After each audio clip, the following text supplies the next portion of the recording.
സത്യം പറയാൻ നമുക്ക് എല്ലാവർക്കും ഇപ്പോൾ മനസ്സിലാവാത്ത കാര്യം ഈ ദേവസ്വം വകുപ്പിൽ ദേവസ്വം മന്ത്രി എന്തിനാന്നുള്ളതാണ് സത്യം മനസ്സിലാവാത്ത കാര്യം. ഒരു അഡ്മിനിസ്ട്രേറ്റീവായിട്ടുള്ള എന്ത് നടപടികൾ എടുക്കാനോ അത് സ്ഥലമാറ്റം മറ്റൊക്കെ വേണ്ടിയാണോ ഈ മന്ത്രി ഇരിക്കുന്ന കാര്യം? അദ്ദേഹം പറയുന്നത് ഒരു ഫയൽ അദ്ദേഹം ആ വകുപ്പ് ദീർഘകാലം ഭരിച്ചാൽ നമ്മൾ പലപ്പോഴും ഗുരുവായൂരൊക്കെ പോയി അദ്ദേഹം ഫോട്ടോ ഇട്ടുള്ള ചിത്രങ്ങളൊക്കെ ഉണ്ട്. എന്തിനോട് ഇരുന്നു?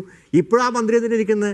ഒരു മന്ത്രി വാസവൻ എന്നാണ് മന്ത്രി, എന്തിനാ ഈ വകുപ്പോടെ ഇരിക്കുന്നത്? അങ്ങനെ യാതൊരു പ്രസക്തിയില്ലാത്ത ആൾക്കാരാണെങ്കിൽ എന്തിനീ സർക്കാരിൻ്റെ ജനങ്ങളുടെയും പൈസ അടിച്ചു മാറ്റണു? അതിന് കുറേ പേഴ്സണൽ സ്റ്റാഫിനെ വെച്ചിട്ടുണ്ടല്ലോ. ഇതൊക്കെ മറുപടി പറയേണ്ട കാര്യം. അങ്ങനെ അവരെന്നെ പറയേണ്ട ഒരു ആവശ്യമില്ലാത്ത വകുപ്പ് ഒരു മന്ത്രിയാണ് വെറുതെ ഇരിക്കുക എന്നുള്ളത്. ഇവരുടെ വായ നോക്കാൻ വേണ്ടി ഇരിക്കേണ്ട പോലെ ആവശ്യമുണ്ടോ? അപ്പോൾ ഇങ്ങനെയുള്ള കാര്യങ്ങളൊക്കെ ഉണ്ട്. അതൊന്നൊക്കെ നാളെ വിശദീകരിക്കേണ്ടി വരും ചെയ്യും. കാര്യം അവർ തന്നെ പറയുന്ന കാര്യം. അപ്പോൾ ഇതിൻ്റെ അകത്ത് ഇങ്ങനെ ദുരൂഹം നിൽക്കേണ്ട കാര്യം ഇതിലേക്ക് പോകുന്നില്ല എന്നുള്ളതാണ് വിമർശനം. ദാമോദർ പ്രസാദ്, ഇപ്പൊ സത്യം പറഞ്ഞാൽ ഈ ശബരിമല സർക്കാരിന് ഒരു പ്രശ്നമാണ്. ഇന്നത്തെ വാർത്താ സമ്മേളനത്തിൽ പോലും മുഖ്യമന്ത്രി അതുമായി ബന്ധപ്പെട്ട ചോദ്യങ്ങളോട് അസ്വസ്ഥനായി പ്രതികരിക്കുന്നത് കാണുകയും ചെയ്തു. CPM-നെ സംബന്ധിച്ച് ആദ്യം ഫിക്സ് ചെയ്യേണ്ട ഒരു പ്രശ്നമായിട്ട് അവരുടെ മുമ്പിൽ ഈ പറയുന്ന സംഗതി ഉണ്ട്. അതിന് അവരുടെ മുമ്പിലുള്ള ഓപ്ഷൻസ് എന്താണ്? ഈ പത്മകുമാറിനെതിരെ ഒരു രാഷ്ട്രീയ നടപടി സ്വീകരിച്ചാൽ ഈ പ്രശ്നത്തിൽ നിന്ന് ഊരാൻ പറ്റുമോ? അല്ല, ഊരാൻ പറ്റാത്ത പോലെ സങ്കീർണമായി കൊണ്ടിരിക്കുകയാണ്. നേരത്തെ ചെയ്യേണ്ട ഒരു കാര്യം വൈകിപ്പോയി എന്നുള്ളതാണ്. ഇനിയിപ്പോൾ അതുകൊണ്ട് പരിഹരിക്കുന്നൊരു ഘട്ടം കഴിഞ്ഞു എനിക്ക് തോന്നുന്നു.